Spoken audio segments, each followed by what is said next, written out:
So welcome, everyone. I think we can begin. My name is Michael Capello. I'm a professor of pediatrics and director of global health programs for the Department of Pediatrics at the Yale School of Medicine. I would like to welcome all of you to Through the Eyes of She, one of our conference workshops that comes on the heels of what was really a remarkable two-day conference last week highlighting women leaders from across Africa and from every sector. Before we begin our panel discussion today, I would like to thank the sponsors of Through the Eyes of She, in particular, the Edward and Dorothy Clark Kempf Memorial Fund and the Macmillan Center for International and Area Studies at Yale University, the Yale Council on African Studies, the Hakeem and Maima Belowasagi Provost Fund for the Promotion of Africa, the Yale Office of International Affairs and the Department of Pediatrics Global Health Program, the Yale Institute for Global Health, and the Yale Women's Faculty Forum. I would also like to just take a moment and acknowledge Dr. Christine Correa, who really has been the driving force behind the conference from last week and this series of workshops that will be happening over the next few weeks. The title of today's panel discussion is The African Woman as Entrepreneur and Leader. And with that, it is my pleasure to ask Essie Ochre to moderate the panel and to introduce our speakers. Thank you very much. Essie? Thank you so much, Michael Capello. As he mentioned, my name is Essie Ochre, and I will be the moderator for today's session. I'm currently based in Accra, Ghana, with two of our panelists, our lovely panelists with me here today. And I am really excited to be doing this. So before we begin, I'd like to ask all the attendees to kindly leave any questions that you may have in the Q&A function on your screen. And take notes. There's a lot of inspiring stories, and you never know what you just might learn for yourself today. So without further ado, I will invite our first panelist for today. As an alumna of the best girls' secondary school in the Gambia, St. Joseph Senior Secondary School, Sukai C is a passionate educator and mentor to girls who strive to break out of circumstances that could hold them back. She led the construction team that upgraded the infrastructure of the school that enabled the Ghanaian company TechAid to bring in its computer learning lab and cutting-edge makerspace and used information technology to enhance the already excellent education there. Studying in the computer learning laboratories, high school girls gain experience in the makerspace, writing software programs to solve real-life problems. The girls' robotics team had already won the competitions in their age group. Just think of what they will do in the future with the help of such a cutting-edge makerspace. When she's not teaching in the US during the school year, during the summer, Sukai returns to the Gambia where she leads her family-owned construction company to build affordable housing. Sukai say, we would love for you to share more of your story with us. Thank you. Thank you very much. I would like to thank Yale University, Dr. Christine, Dr. Capello, Nora, and Janet, and of course, my dear sister, Dr. Deborah Rose, for hosting and giving us this great opportunity to tell our stories. Susu is what I'm going to be talking about the first segment. Susu is a trusted informal banking sector, as you can put it. There's other names. It's called Ususu or Nata. Susu is basically you receive the money you put in without any interest or any hardship at a set given time. I am born in Gambia. I was born in Gambia, sorry. I was born and raised in the Gambia, and I've lived in the US for decades, and I've enjoyed every minute of it. My dad worked as a peanut company manager in the Gambia, and they grew, harvest, and milled peanuts into oil, and the husks of the peanuts were used as soap and also as renewable energy. Coming from a family of 12, I have 11 siblings. Even though my father was very well to do, it was hard for him to raise, clothe, and educate 12 kids. So that's when my mom, who is my mentor, jumped in. She used to make snacks that were basically the African beignet, the meat pies, or some people know it as empanadas, made soft drinks, example as hibiscus drinks, ginger drinks, tamarind drinks, and would sell it to the neighboring schools that were in our neighborhood. And one of those neighboring schools was the best high school, and it still is the best all-girls high school in the Gambia. And I am a product of that school. And also our vice president of the Gambia is also a product of the St. Joseph's High School. The Minister of Education of the Gambia is also a product of the all-girls school, St. Joseph's High School. The Minister of Gender of the Gambia is also a product of the same high school, etc. So as my mom took in this great endeavor into her own hands, because she was uneducated, but firmly believed in education, and she was determined to make sure that all her kids were educated. And I'm proud to say that all 12 of us, except one, has college education, some higher, some are PhDs, research, some are diplomats, so on. So when she formed the SUSU, SUSU is basically based on trust. She gathered the women around the neighborhood, they put in money together, and then when she started the SUSU, she only started with $100. See, that's our currency, that's equivalent of $2. So 10 women will put in $2 every week. So at the end of the week, one will take their hand. We called it a hand after every week. So people would put in more than one hand based on your ability. You can put in one hand, that's $100, which is $2 a week, or you can put on two hands, which is $200, that's $4 a week, based on how available your funds are. So they did this SUSU mainly to help them. It was a mode of survival, to help them survive, and also cover the other means that weren't able to be covered, in this case, my father. So she did that, and it helped them a lot. And then through that $100 to $200, $100 to $2 per week became $10 a week, and it moved on so much that it helped all those women gain confidence in themselves, to be able to not only take care of themselves, but also give them some kind of financial independence. They were also able to feed their families with that, educate their families with that, and also grow their families. And through those $2 a week, progress to much higher businesses, in terms of my mom moved on from selling snacks and drinks to fabrics to jewelry, and until her last days, she was still in business. So SUSU really helped form us, and I learned a lot from my mom as my mentor. And during that time, my great-grandfather was also a village chief in the most prime land in the Gambia, now called Kir Siring. Kir, which is Kerr, means home, and Siring was my great-grandfather's name, so he named the village after himself. I remember going there 50 years back, taking dinners, and we would cry all the way because we thought we were going to be infected with all kind of disease, or we would be eaten by the wolves. And he will sit in his chair and tell us, "Oh, don't worry, don't you see all these great lights?" And we thought he was senile. This is going to be one day, it's going to be like the Palace of Africa, which is like the Palace of Africa. And we thought he's really lost his mind. But now, guess what? It's the most expensive area in the Gambia, where all the who and who, where all the best hotels, where all the best businesses are housed. So because we inherited this land from him, and I learned from my mom making things early on in life, 3-4 years at the age. So I was just very much interested in housing and building and putting things together.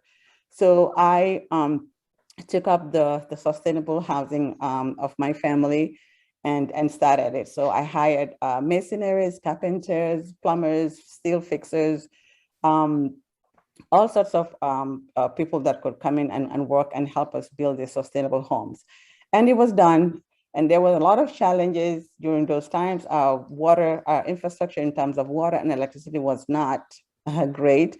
So we had to use sustainable means by digging wells, by boreholes was not as common that time, but we dug a lot of wells to also help us sustain our buildings.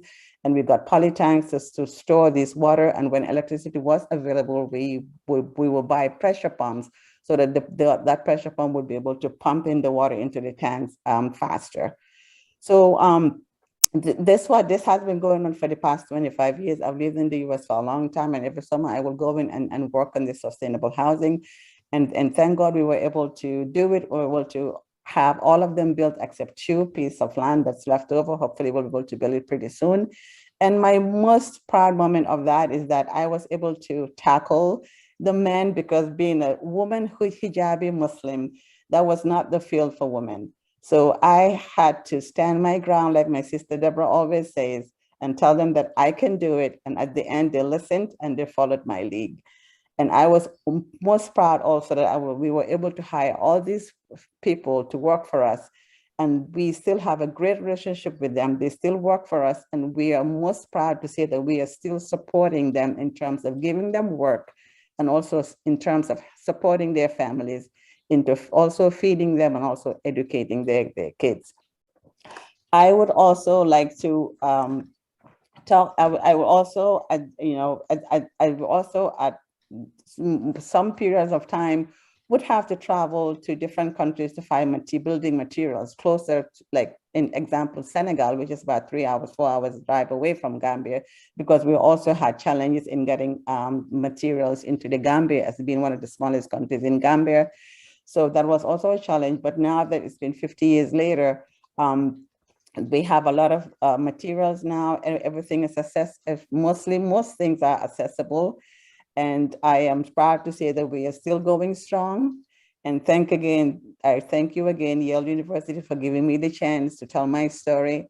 I hope to see everyone soon again. And thank you, and stay safe. Thank you, Essie. Thank you so much, Sakai. That was definitely inspiring. I love to hear stories of way before I was born, of a different time. There's always so much to learn, and it makes me even more grateful for the life that we have today. Essie, could I just make one? I'd just like to make one small comment. I love hearing that story about your grandfather turning that area into a luxury kind of resort, because I have now been there at least twice, and there is a spa attached to a marble hotel, black and white marble hotel, that I call the Taj. So as far as I'm concerned, it's India, not necessarily any other country in West Africa that is the model for this amazing place. Thank you.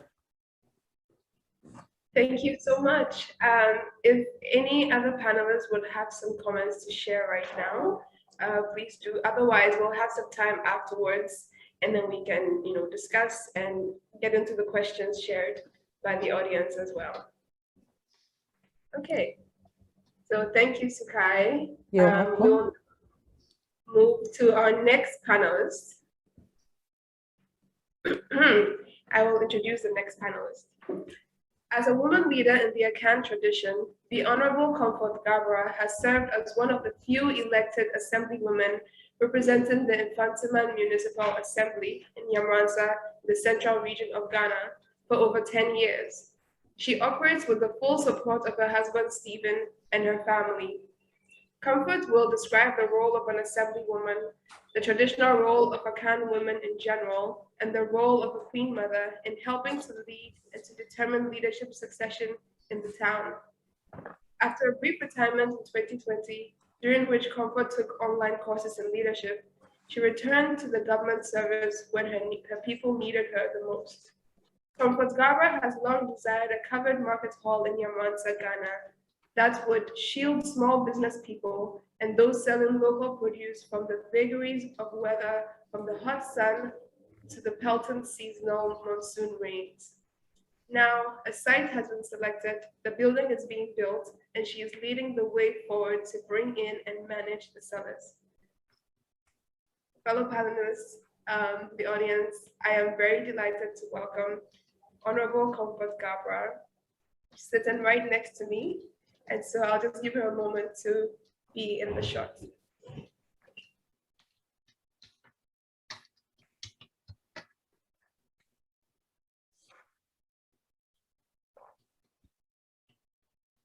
Hi, Essie, can Comfort speak? Yes. Honorable. Hi, my dear mother. How are you? I'm wonderful. It's so nice to see you.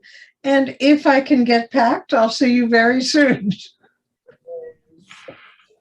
Yeah, thank you, Essie. Wow, I'm so lucky today. Good morning, panelists, audience, and my fellow sisters. I would like to take this opportunity to introduce myself and say some small story about me. I am Honorable Comfort Gabra from Yamransa and born at Yamransa, where I started my education at Secondary Takrady and ended at Yamransa, that is the elementary school Form 4 reading certificate. And I was one of the 7 who passed out of 67 candidates in 1977. From there, I got an admission to Accra Girls, and with no one take care of me, I said to myself, I will never allow any situation to overcome my success. So I try and look after myself, selling cake at home and selling underwears at the school as well. That is how I managed to pay my school fees and to take care of myself too. After the school, I got into a marriage and I started making my family. I had 3 children and doing some courses to the entrepreneurship, and I did community development and counseling and marriage counselor at the same time. So that is how I'm doing for some years. And I saw that some people also in the streets who also is like me, don't know what to do. So I picked some people from the roadside and set up a business for them, take them to school, mentor some of them, like how my sister Sukai is saying, I made susu for them, so that at the end of the month, I share it, the one that you put it aside for your school, the one that you use to buy something that you want, till they finish school. And right now, some even named their children after me. And I thank God for that. Through this work, I organized the market women, but then there's no market shed. So I organized the market women, which most of them are single parentry, for them to know how to go about themselves without misuse themselves with a man or a boys. And I saw that the community desired my working and started communicate with my husband about the assembly concept. So it was the community people, the elders, and the chiefs who called my husband, Mr. Stephen, and put before him, and he also accepted the offer, and I enter into a politics, become an assembly woman. You know, if you are an assembly woman, you have to go through some elections, and after that, I won by 83% voters cast, and I become and from there, I decided to see that the position that I have now, the cost and the challenges are many. So I decided to register my own company. That is why now I'm mentoring Sukai. I registered my own company at the Register General and do the works and housing too. I registered. And through that, I got some fund to help others. So those whom I pick from the roadside, some people I take them to school, some people we give them small money for them to start something small. And I mentor some people too. So for the assembly concept, As an assemblywoman, your role is to think about the people's welfare, at the same time the development of the community, then how you can get sanitation, market and everything. And I decided to write letters through all around me. And because of chieftaincy disputes, my challenges became very tough, because you go to a certain office with a letter, no chief will embark you with a backup letter or something like that. So I just forced myself trying up and down every day, everywhere. And after that, by God's grace, I got some NGOs who were able to help me. And I can say the first NGO is Yale Alumni People. Through that, I got my Queen Mother, by then Deborah Rose, and today is Queen Mother Nana Yansma, the first of Yamrensa. So I got some help from them, and many things that they did for me is marvelous. If I say my success through the NGOs, I got many achievements, something like market, ICT, community sanitation and water, electricity power. Then my Queen Mother, Deborah Rose, also gave me ICT, home economics, and mega space. All is an achievement for me through my Queen Mother. So Helping Africa Foundation, that my Queen Mother is leading, helped me to a lot. From there, we come to a Queen Mother. Deborah was now a Queen Mother, and he has already playing the Queen Mother role. Because as a Queen Mother, you have to plan with your assemblyman or assemblywoman to take care of certain things, and that thing, Deborah is already doing it. You have to plan with your chiefs and elders, and Deborah is doing it. So as an assemblywoman, that is my lucky to get my Queen Mother, Nana Yansma, that is Deborah Rose. Yeah, and apart from that, all my achievements, there's one left. And I can say recently there's a problem, or there's an incident for a certain boy called Richard Kwenu. You know, they are from Juma to Nyamransa. It's almost 5 kilometers walk. And they do come every day and go back. And one fateful day, these school people are going home, and there's a snake bitten this Richard Queenie. Before they get home, Richard passed away. All is lack of health center. We are working on it, although we are working on it still, but by the help of NGO, that is Douala Foundation through AWO, they are building a school building for Eduma people. They have started giving us materials. We are in the 14 level, and I'm so glad for that.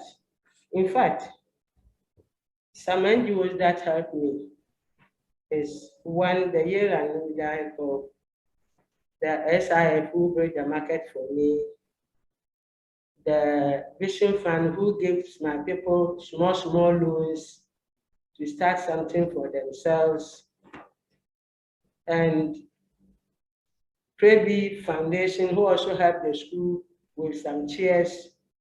All these people do help me a lot. Vodafone gave me first laptop, that is the used one, and because it is the used one, we share it among the schools.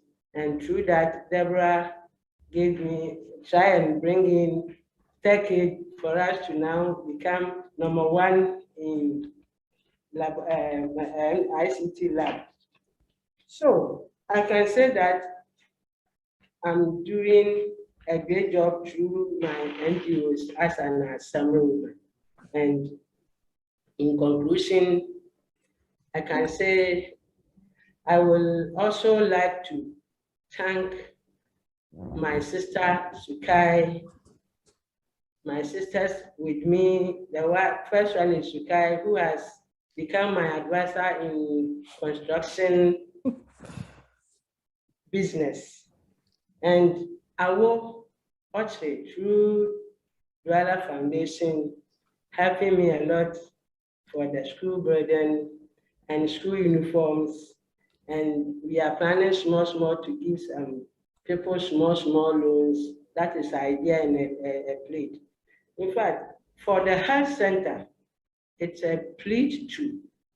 One Elijah Painter in Yale tried for me some years ago, coming down to Ghana, coming more than 3-4 times. All is because of the health center. Now we have a land, a fast land, but ask at who to come and help. From Yamransa, if in case any problem comes, from Yamransa to Abrodunko, it's quite a long distance. But from Abrodunko, Fushu, if in case of anything to trauma, you will pass through Yamransa to Winneba, that is the trauma hospital. Sometimes they will send them to Cape Coast Hospital, that is in Tibetan. We normally call it in Tibetan, but now it's Cape Coast Teaching Hospital. We went there.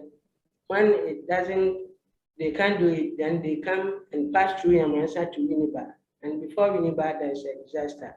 So I would thank God and still pleading that my sister, you all should help me to plead anywhere that we can get a hospital for Yamransa to save people's life. Like the boy I said, I will appreciate. So thank you, and especially my appreciation goes to my Nana Yansma the first. Deborah has helped me a lot. Nana, Ohima, thank you very much, and may God richly bless you. I will say, long live Nana Yansma the first, Ohima, long live my panelists, long live Ghana, especially Yamransa. Thank you, and God bless you all. God bless you and Dase. Good job, there, Comfort. Love you. Good job. Thank you, Comfort. Thank you, my Deborah. Thank Comfort you. is always looking out for her people. Yes. And she's tried a lot of different businesses, and we've learned along with her. So this is a strong woman with a very supportive, very nice husband. Sure. Yes. Yes, I couldn't have said it better myself. Thank you so much, Honorable Comfort. There's always so much to learn, and your story just really brings tears to my eyes, and I'm very happy that I've got to learn from you today, and I hope that everyone who's listening has learned something as well. Again, just a reminder to leave your questions in the Q&A section. So we're moving on to the next panelist for today. This is going to be interesting. Her name is Awo Otre, and yes, she has my last name, coincidentally. I'll tell you a little secret after I introduce her. So Awo Otre is a celebrated book author and poet with an MBA in project management. She has been a member of the AFS Intercultural Exchange community since her year as an exchange student in a public high school in Idaho in the 1980s. She inherited a small batik making business, Dwala Fabrics, from her late husband, Kwame Otre, where she now works with her children to design and print unique African textiles and to sew creative clothing from those fabrics. She also wishes to give back to the community of Yamransa, Ghana, where she spent over 10 years working with AFS Ghana and the Yale Alumni Service Corps. She recently founded the Dwala Foundation to support sustainable projects in education, vocational training, and women empowerment across Ghana. So, Awo Otre also happens to be my mother, and I am really delighted and honored to be introducing her to speak and share her story with us today. So, come.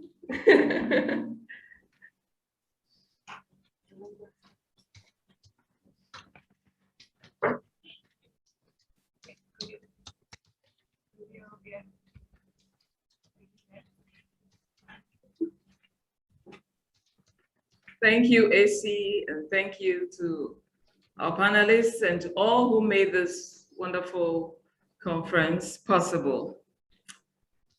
I truly appreciate this opportunity to share my experiences as an African entrepreneur and leader. I was born in Africa. I live in Africa. I am madly in love with Africa, and I believe in Africa. There is hope for Africa, and I am now dedicating my life to serving Africa. I live by the words of my self-guiding motto: if it is for the good of Africa or of humanity, please count me in. My story is quite similar to that of Honorable Comfort, who shared with us. And I have realized that so many young people so many people now, my age and Comfort's age, started life just like she did. The Ghana Statistical Survey has released some information in 2019, which states that over 80% of businesses in the informal sector are owned by women. And if you look at the beginning of our lives, how we started, it tells you that this is not a surprise, because as a child growing up, the moment you are able to hold a broom, you are given household chores to start. You learn how to sweep. That teaches you responsibility right from the scratch. If you are able to cross the road and walk and not wobble on your feet, your mother or your grandmother will put a little load tray on your head with stuff to go out there and sell. So I think that the basics of entrepreneurship are ingrained in every Ghanaian girl. So right from home, I learned to work the chores. And many of these chores are exclusively reserved for girls. Most of the boys could get away without doing much, but we women, we young girls had no choice but to continue to do the chores. While we were doing them, we were not so excited, but we grew to love it. But that planted the seed that made it possible for the Statistics Survey to come up with those kind of accurate results and percentages. So for me, right through school, from basic school through to secondary, and even at the university, I started to trade. Selling bread for my mother, or pastries at the university's canteens, or on holidays. Even on holidays, we went to be with our grandmother. There were the chores constant, and there were the economic activities that we did at that micro level. So I think that there is what I call the SFB, small family business, in every Ghanaian home. So by the time you grow up, you already have those seeds planted within you. Throughout school, I loved literature. I loved English. I wanted to be an English professor. But somehow along the line, I deviated and followed friends and bad advice and ended up selecting a course in secretaryship. This deviation caused me much pain and regret for quite a while, because I found myself sitting behind the secretary's desk and not understanding how I got there. With time, my employers realized the hidden potentials and gave me a lot of promotions to higher levels. But all these could not appease me. So I continued during my spare time to write poems and books, and continued to do the things that I loved on the side. So after 17 years behind the limiting desk, doing the work that I didn't quite love, I gathered the courage and took the bold decision to resign. Resigning home and coming home to a husband and 7 direct dependents, 4 of whom were my biological children and 3 were adopted. So it was a huge decision to take, but it also gave me the opportunity to pursue some of those dreams that had been lying waiting. One of those happened to be community service. I found myself working with other NGOs. We started with AFS, that took me to the United States for 1 year in Idaho. And then we later worked with Yale Alumni Service Corps, which gave birth to the Friends of Yamaransa, and then Helping Africa Foundation. In the last few years, I joined Amazing Grace Children's Foundation that was also helping to build hospitals for children in deprived areas. So perhaps I have to talk with comfort and we connect Amazing Grace and so that they make their next hospital, found their next hospital at Yamaransa. That would be helpful. But my work with NGOs deepened my love for community, for the rural folk, and it helped me to understand their needs, and also to know that somehow, if we are able to focus our strengths, helping the communities and the rural areas especially, we will end up solving many of the problems that we have today. Just focus on those little communities, make them self-reliant, and help introduce sustainable ideas to them. And they should be running on their own and attracting people from the village, from the cities rather to the village than the other way around. So while I learned all these, it became, I saw the value in teaming up with others and founding the Douala Foundation when my husband passed away, because he was an avowed philanthropist, a humanitarian at the core, who did so much for so many with very little. And we decided not to allow all his works just to go to waste, but to continue. So I had a few of his friends who all came together, and we realized that, yes, this is the way we should go, because they all recognized the value of what he had left for us. And here again, our beloved friend, sister, Queen Mother, Dr. Deborah Rose of the Helping Africa Foundation was right there at the center of it, helping us to organize and do the launch. And she's actually a co-founder of the Douala Foundation. And no wonder we have, been infected by her positive vibes and bugs, and are lending out a hand to help with the school projects and other projects to help women fund their businesses. The next project that I was into was managing and growing Douala Fabrics, which I inherited from my husband when he passed away last year. This is a business that hopes to, seeks to fill the gap in the handcrafted fabrics industry, which is mostly owned by women.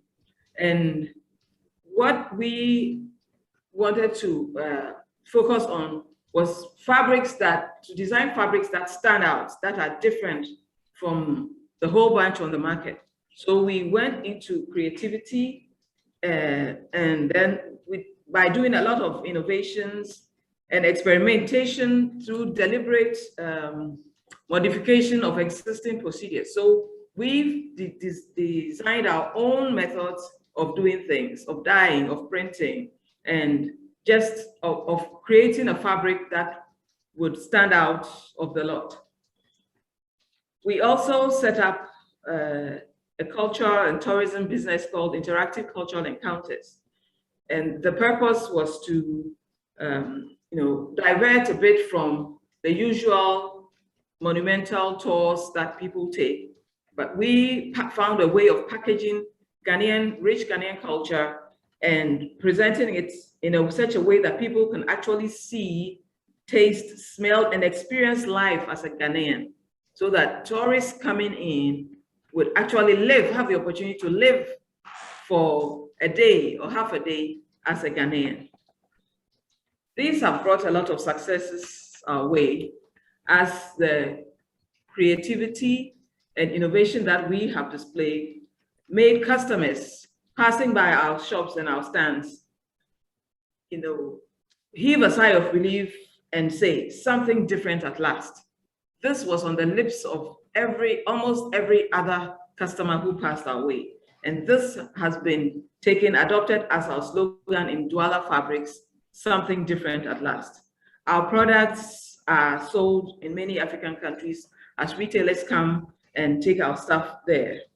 We are able also to support the Douala Foundation to contribute to community projects that benefit many people. Our style of managing and working with others makes it easy for us to train, mentor, grow people who work with us, those who may be interested in staying long or those who come just for short term.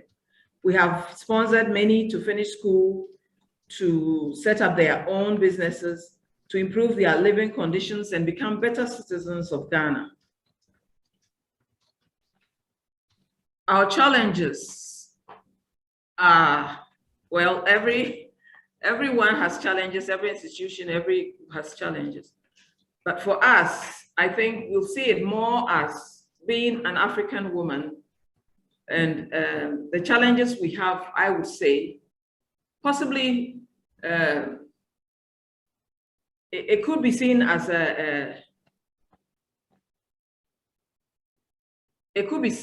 something that may be discouraging, but I have learned that these are opportunities that help us to grow and to be there for our people. The sheer numbers of people who depend on us, not just our nuclear family and extended family, but members of the community, depend on the successful African leader. And especially as women, they draw near to us, they come to us. As Comfort said, she did not go to seek the position of an assemblywoman. Her people came to her because they saw the contribution that she had made to people all around her. And so they came to her and pleaded with her to lead to lead them. So these are the kind of situations that we find ourselves in as African leaders and entrepreneurs.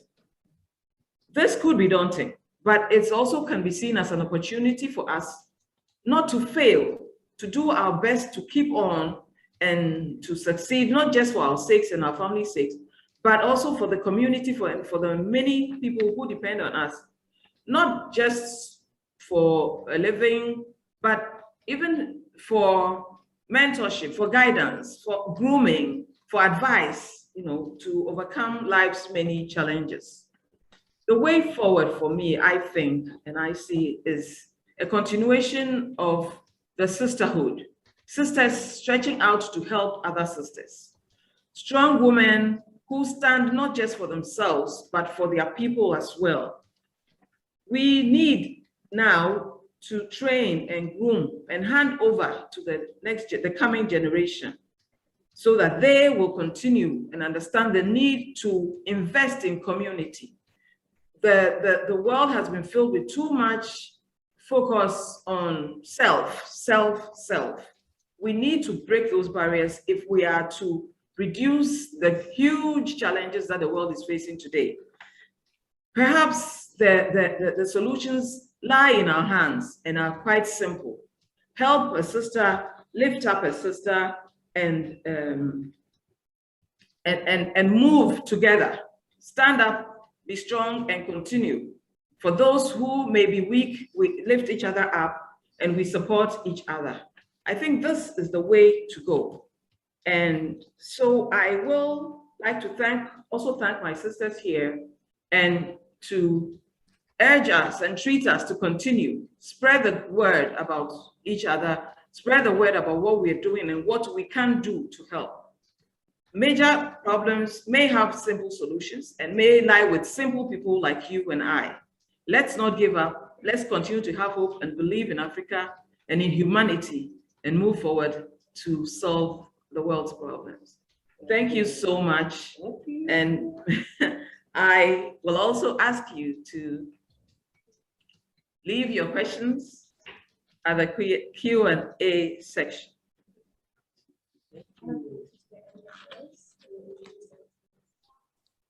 Ayaku, Awo, I have never heard you speak so strongly. This is so empowering. I can't help it, sorry. I'm allowed to comment at the end. Okay, thank you so much. But it is my honor at this stage to introduce a fine young lady, a millennial, ready to take up the mantle, to move forward and not to look back, to build on what we are building on and to become, for the world to become even better. AC Autry graduated from the African Leadership University in Mauritius, far away from her home in Ghana, with a BA in Social Sciences. Since then, she has been in various roles in technology and education industries, working with organizations such as the Meltwater Entrepreneurial School of Technology and the African Leadership Group to provide high-quality leadership and entrepreneurial development for African youth. She's working with TechAid, a company devoted to improving education, youth development, and health delivery by building state-of-the-art custom-designed ICT centers across Africa. AC's project has been to translate scientific concepts into arts terms that teachers of the liberal arts can readily understand and use when they teach. As the daughter of two entrepreneurs, AC also manages operations in her family business, Douala Fabrics, and interactive cultural encounters, working to digitize marketing and payment processes to improve its online presence. She also serves on the board of the Douala Foundation. Ladies and gentlemen, AC Autry. Okay. This is interesting. I wish I could hear what other people are thinking in the audience. Like, what's going on? Why does everybody know each other? Good comment. The pieces of the puzzle will come together soon.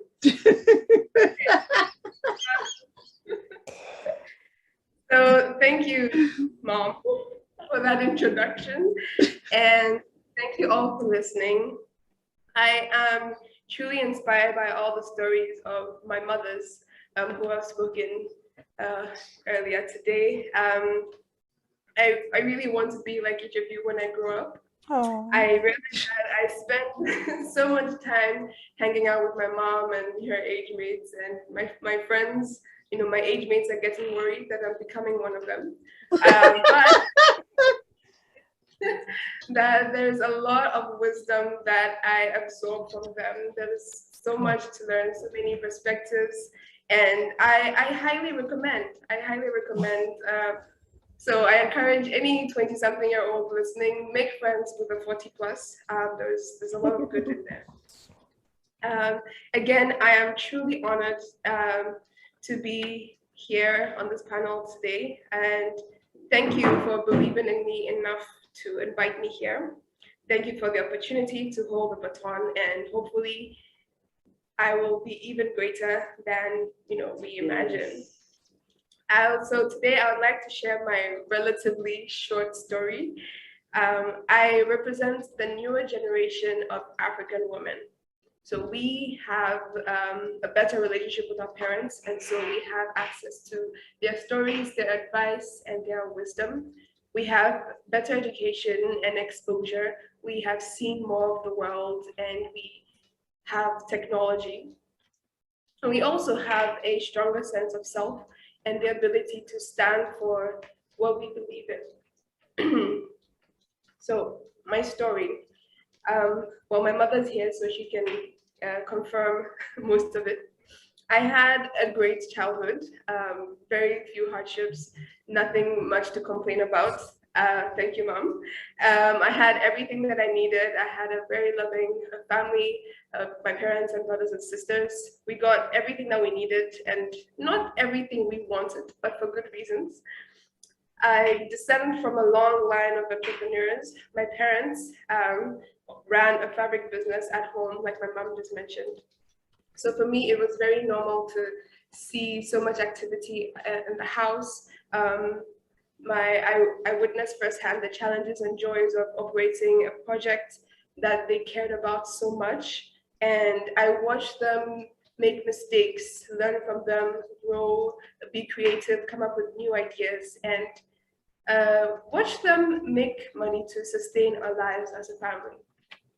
And so, you know, growing up, I always knew that no matter what my day job is, I would always have some side business going on. I would always have the Dwala factory to run. So if anyone asks what I would want to be in future, right from the second grade, I would say I want to be a teacher. And I think it has evolved now, but at the very core, I still really want to be a teacher. I had a great education. Thanks again, Mom. And it was, as much as possible, a very holistic education. A major highlight early on in my high school years was an exchange program to France.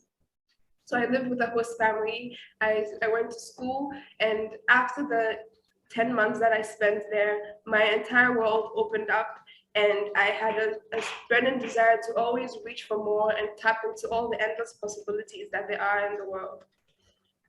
However, the more that I learned about how the world works, how school systems operated, the angrier I became at how broken the system was. Many times I threatened to drop out of school. And sometimes my mom would support me because she understood what the struggle was. But thank goodness I actually finished. But, you know, at the time that I was so close, something magical would happen, or I would find some inspiration so conveniently so that I stay and continue. So years passed after my high school, and I found myself in Mauritius in 2016. I got a phone call from my father that I had won a British Council Award for the best A-level student in the whole Ghana for sociology and French. And my jaw dropped. I was, it felt like it was someone else that received the call. I was so excited, but above all, I realized that I was able to successfully channel the anger and rage into excelling beyond my own expectations. And so that award that I received propelled me into the next stage of my life and encouraged me to open even more doors for myself. So I'm at the African Leadership University in Mauritius now. I did my BA in social sciences, and a lot of people look at me sideways when I say that I went all the way to Mauritius for a social sciences degree. I can explain. Firstly, I mean, if it's not obvious enough, I was really trying to run away from home.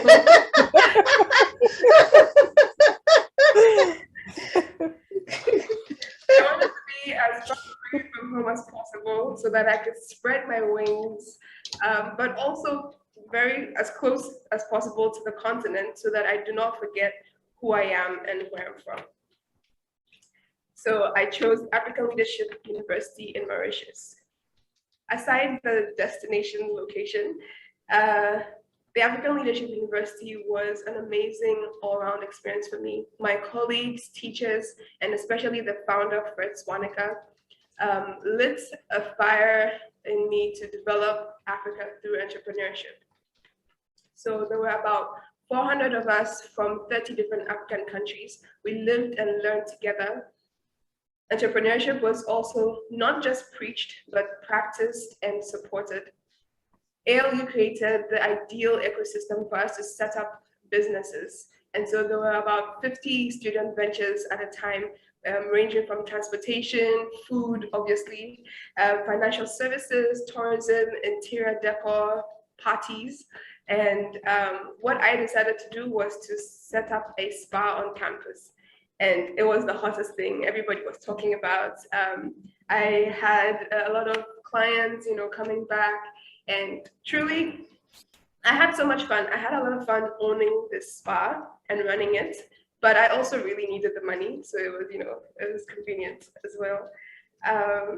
After my time at ALU, I won 3 awards for the spa. So another moment where awards propelled me into the next stage of my life. I really got the validation and extra confidence that I needed, that I could do this. If I wanted to start something and own it and see it through to the end, I really could. Another thing about ALU that made me want it and stay there is that it mandated internships. So we had to do an internship after every academic year. And I love that idea because I was in a hurry to end this whole school thing and start working. I couldn't wait. And so I took advantage of it. And so my combined experiences, zeal and passion made it very easy for people to want to employ me. So I'm very thankful for that. So because I wanted to be a teacher, always have and always will, it was easy for me to choose what companies to work with. And so I worked at ALU itself, which was a disruptive educational institution, the Meltwater Entrepreneurial School of Technology, which focuses on using technology, so software engineering, programming, to solve problems on the continent and also encourage women to do the same.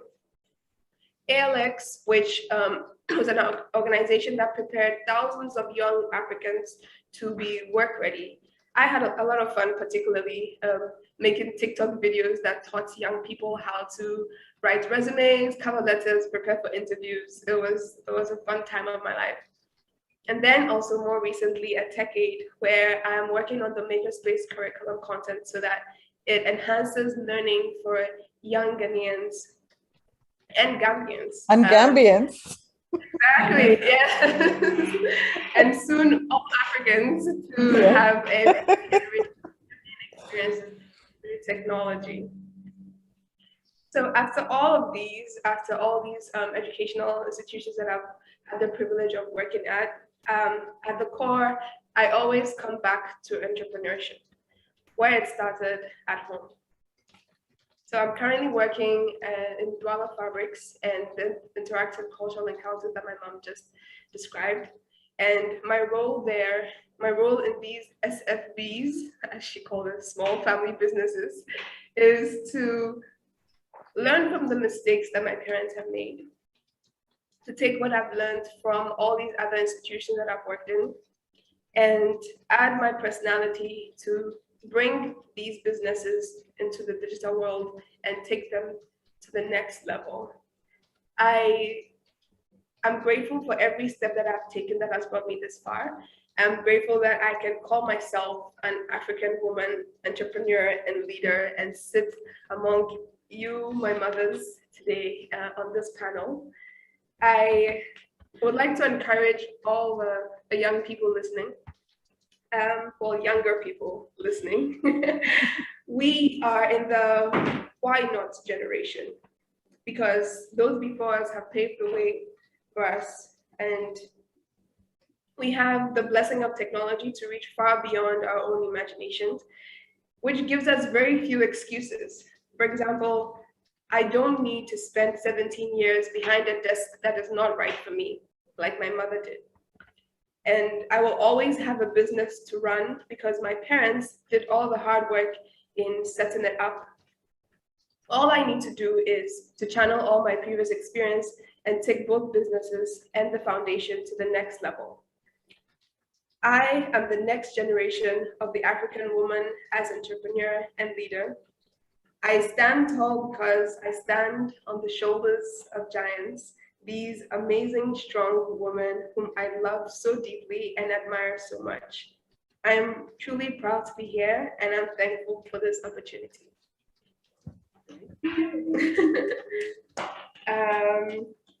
This brings me to the end of my presentation.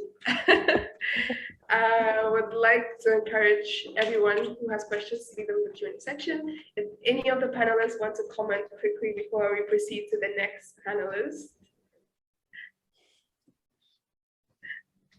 Okay, thank you so much. This is truly exciting for me, if it's not obvious enough. So I am honored to introduce our final panelists for today. Deborah's first experience with a strong woman in a low-resource environment was during a summer homestay program in Constitucion, Chile, a small fishing village and resort known for its looming rocks and black basalt sand beaches. She lived with a family for a month where the mother wore pantsuits, looked to Paris, not New York, for fashion, homeschooled her children in English, and was studying for her master's degree in English linguistics. That is, in a Hispanic country considered patriarchal, she watched a sophisticated woman create a future for herself and her children just before the women's liberation movement came ashore in the United States. Today, Deborah considers herself to be a population biologist who specializes in the human species. She focuses on epidemiology and public health issues, and with her African brothers and sisters, is working to deploy at least one ICT center or computer learning lab in each of the 16 regions of Ghana. A blend of the theoretical and practical, she has done well in technical fields where there are few other women. She's often found in Ghana as part of a three-legged stool with two supportive male partners, with the goal of promoting the Yamransa model of sustainable development. Dr. Rose has a BA, MPH, and PhD from Yale, and SM from Harvard, and is the Queen Mother of Yamransa, Ghana. Ladies and gentlemen, I'd like to welcome Nana Abna Nyansma the first. Wow. Beautiful. Thank you.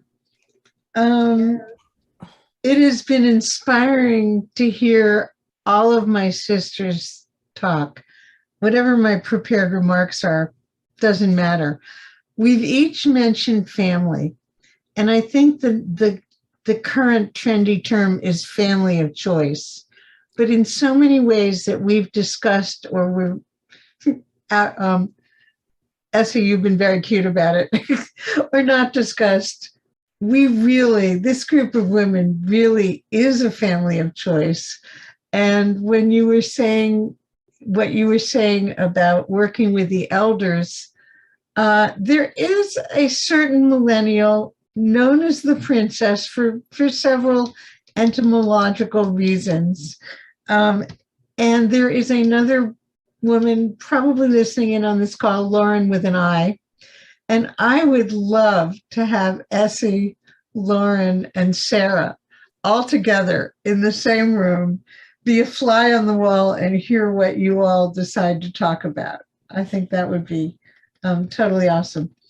As a health person, I also can't help point out, 1 year we did, or 1 or more years, we had a Yale graduate whose field was exercise therapy. And when she was here to help women with their posture and some aches and pains from carrying loads that might have been too heavy, what she taught me was that the women had excellent posture. If you can balance a heavy tray on your head, your spine is straight and there's certain problems you're not going to have. Now, I wouldn't suggest too much of it, but all things in moderation. Let me just see if there was each thing each of you has said has given each of us, I'm sure, ideas about what else we can do.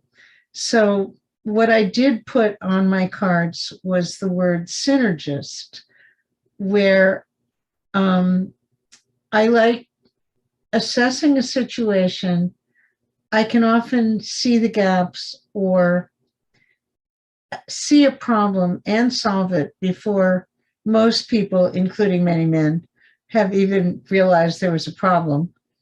And this has happened several times in my agency with the data issue. And I would say with the ICT Center. You know, I don't think one has to be a rocket scientist to know that we spent, 5 years building a building and no one thought about putting the computers in it. But I had done that in this country, just not in Ghana. So I went out and found the best person in Ghana to help us bring computers to the computer center. You know, it seemed to work. Anyway, I'm eager to do that in whatever other fields presents itself. But in the meantime, with these strong women of several generations, send us the problems and we'll solve them. We don't just talk the talk, we walk the walk. Thank you, my sisters. Thank you, our sister. Thank you. Okay. Thank you all. And our Usher and Comfort are also here saying thank you so much. I'm saying thank you to all of you, my mothers. And before we go into the Q&A section, if you'd like to make any comments, please do so now. Otherwise, we will answer some questions from the attendees. Okay. Well, thank you again, finally. So we have a question for Honorable Comfort. Can you talk about how supportive your community or constituency has been in creating value for its inhabitants? What role has the government played, if any at all, in supporting your community? Thank you. Okay, so let's just move here.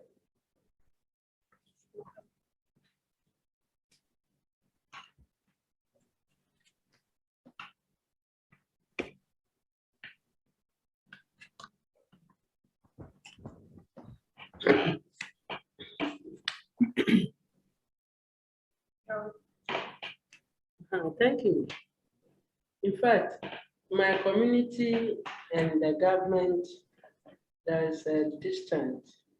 You know, we have decentralization that government will share to the communities, but it won't come to the community streets. It will go to the metropolitan, then municipal, to the district assemblies. And for my municipality, what we have from the government is water, electricity, but because decentralization is not working, so if you are an assemblywoman, you have to set through that thing for yourself.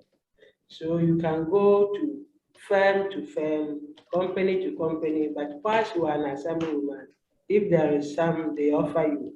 So through that, electricity company offer me 400 poles, 3 transformers, then meters for the electricity. And at the same time, I approach Ghana Water Company, they also offer me water extension. So apart from this way, you can't get from government direct unless you go from firm to firm. That is how government started helping my community. Okay, thank you.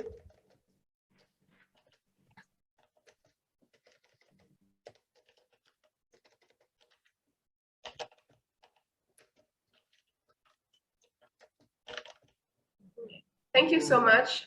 So I think the summary is that it's very hard to get any real help from the government. And so people move around from firm to firm, lobby to get support for projects happening in the community. We have a comment here from Georgia. It strikes me this discussion is very much a positive testimony of the power of individual women.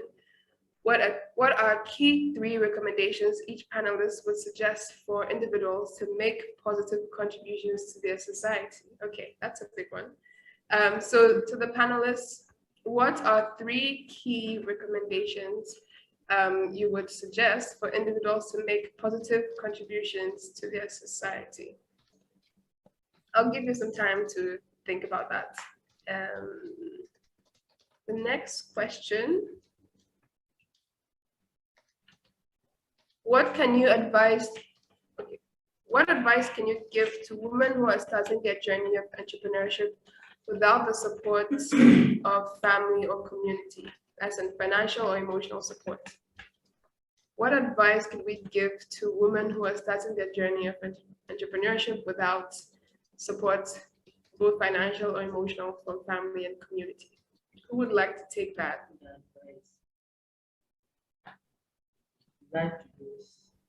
I'd like to see someone explain that aspect of the susu. That's why we started with it. Yes. I will take it on because I would just tell that woman not to give up. Because like I said, 50, 60 years ago, when my mom started, it was really doomed. It was very dark. She thought that people around her thought that it wasn't going to be easy. It wasn't going to happen. And she believed in herself. She knew that she could do it, one susu at a time. And to be honest with you, susu is still going strong all over the world. It started in Africa, as far as I know, but people from Asia, from the Middle East, from Europe, are all doing it in their neighborhoods. I believe that's a very easy way to start a business. And if I were a woman that has no financial support or no support from family or community, no support from family, I would gather up the community and start a susu-based business. That's the fastest way to get yourself up and going and running. It's based on trust, and there's no taxes involved. There's no interest involved, and you can run it and have the money to start. Like I gave my example of my mom. She started selling empanadas, like meat pies, drinks, and that led her from that money. She started the susu. And from there, everybody in that susu group became financially independent for the rest of their lives. In my case, if there was not susu involved, I don't know where I would be. She raised 12 of us, like I said. 11 of us has college graduates. Some 3 or 4 or 5 of us has have higher education, like master's degrees, three diplomats in the family, and 2 scientists. So susu is definitely the way to go, I believe, especially in the African setting. I believe is totally the way to go to help uplift women, and believe in yourself and stay strong and know that there's always a light at the end of the tunnel. Thank you. Thank you very much. I would like to just add and say, maybe have a chosen family. So look around you, friends, and anyone that you know who feels like family to you, your support system, and make them family. And they will be the ones to actually give you that emotional and financial support that you need. So that's it from me. Any further comments from the panelists? Yes. Okay, let me move this way. Yes, thank you, Georgia, for your question.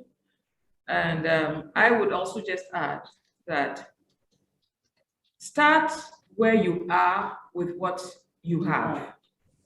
Don't wait for government or anyone. Just start something.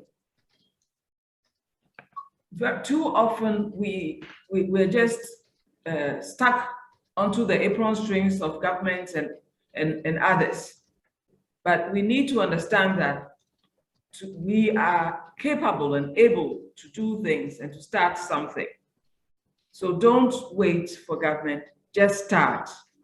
Stop complaining, move in a certain direction, which is positive, that will help your people.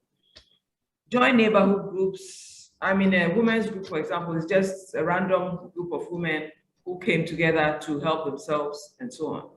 As you join the groups, you learn to teach each other. If you have any good information that you want to share or some positive things that you want people to know, there is a forum to talk about it and encourage people to also do good things in their area.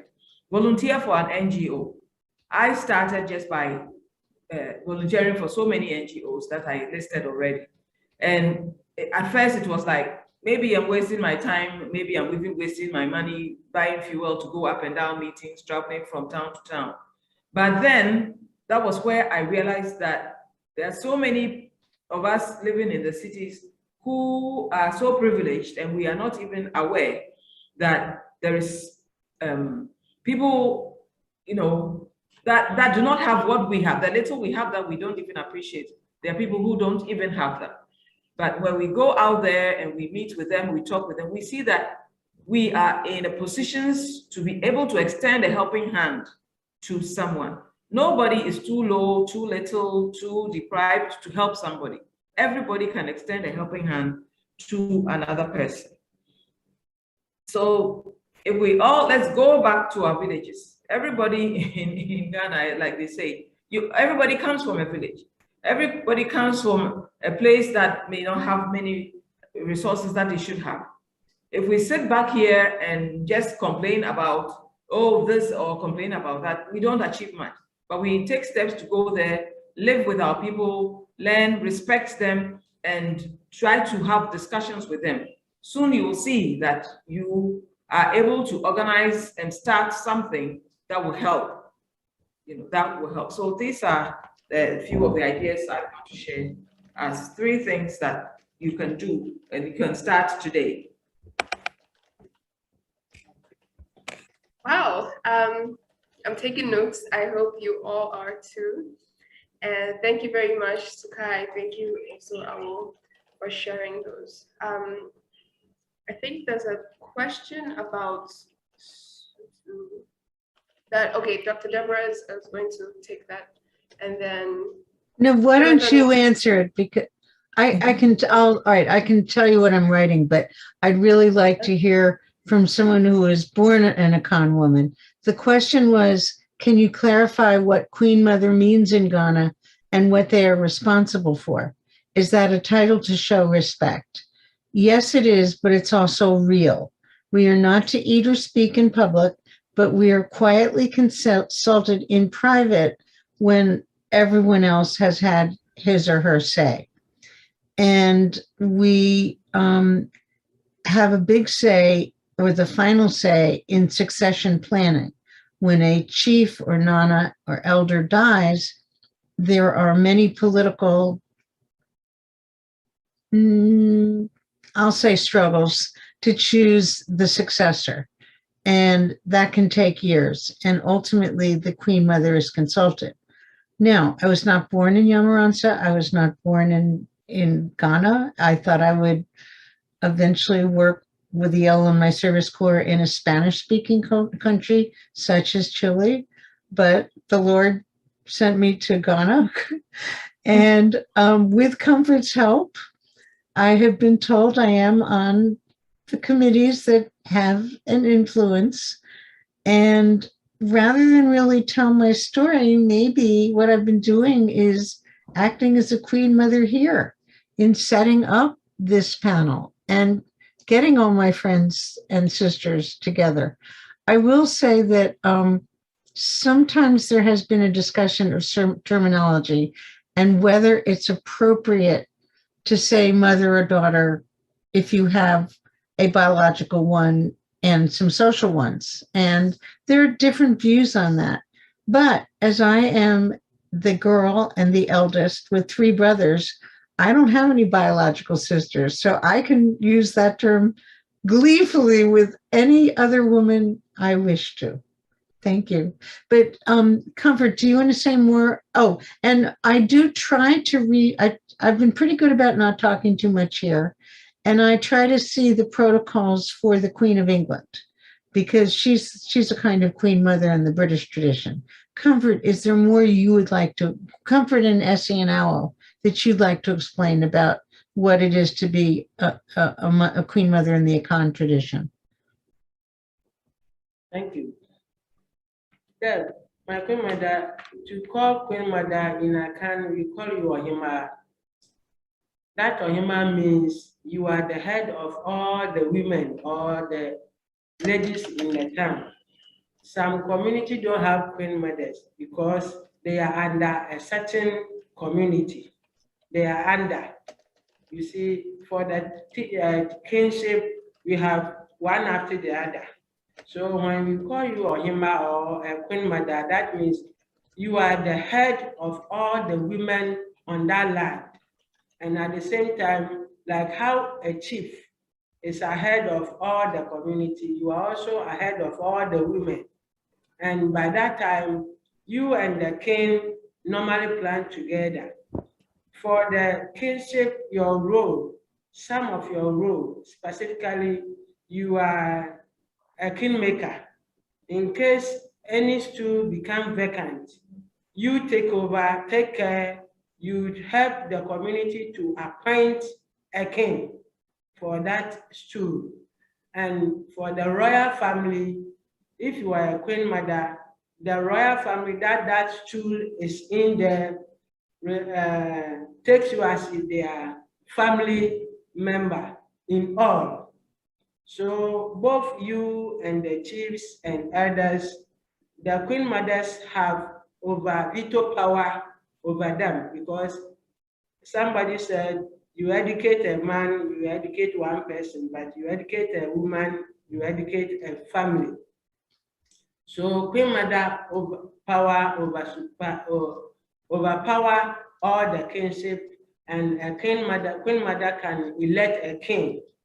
You can also elect your ministers, those whom you can plan with.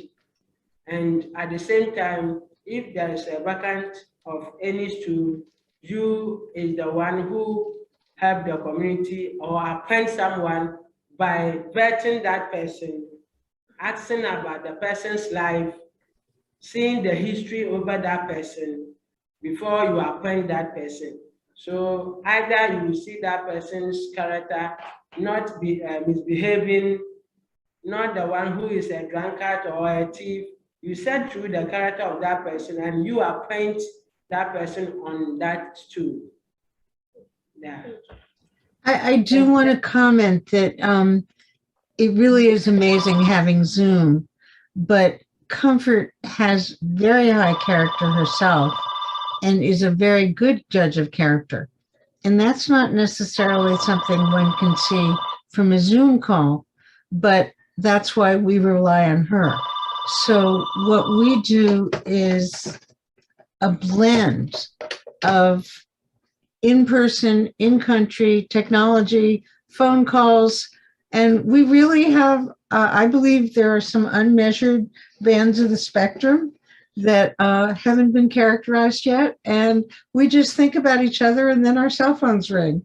I can't explain that one, but we're all in communication all the time. But I still have to remember who can drive to my house.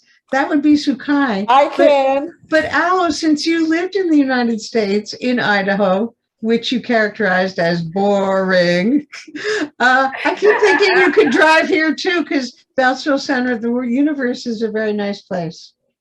Sure is. That's possible. Yeah. Okay, this is awesome. We have 4 minutes to wrap up this session, and let's take one more question. And the question is, how do you measure the impact of the various programs discussed today? How do you measure the impact of the various programs discussed today? So who would like to go first? I would just like to say, for the one with the schooling, where we have a whole system and we work with the ministers and we work with the Ghana Education Service in Ghana and the equivalent in Gambia. I'm a data person, among other things, and I would like to get the test results and do all kinds of studies forward, backward, and sideways to do comparison groups, comparisons within the school. Unfortunately, the government has, even though the students get their individual grades the way you got yours, the government has not yet seen fit to figure out how to give even the heads of school the data so that we could have the data, so that we could analyze it, so that we could write a paper about it. So if anyone listening can help out with that one, please help. Fantastic, thank you. We are actually working to gather information so that we can track the impact that has happened over the years. But aside that, the stories that we hear from the people, the women and families that we work with every day, we hear the stories, we know them, and they tell us how their lives are improving because of all the things that have been done. So that's the start. But then now we have to do the quantitative part and get the numbers. So yeah. Great, we have 2 minutes to wrap up. Any concluding remarks? Okay, Honorable Comfort would like to say something. Yeah, thank you, AC. I want to suggest that with this program, something is ringing in my mind that for those who are lucky to get a parent who are concerned, same way some people don't have a parent who are concerned.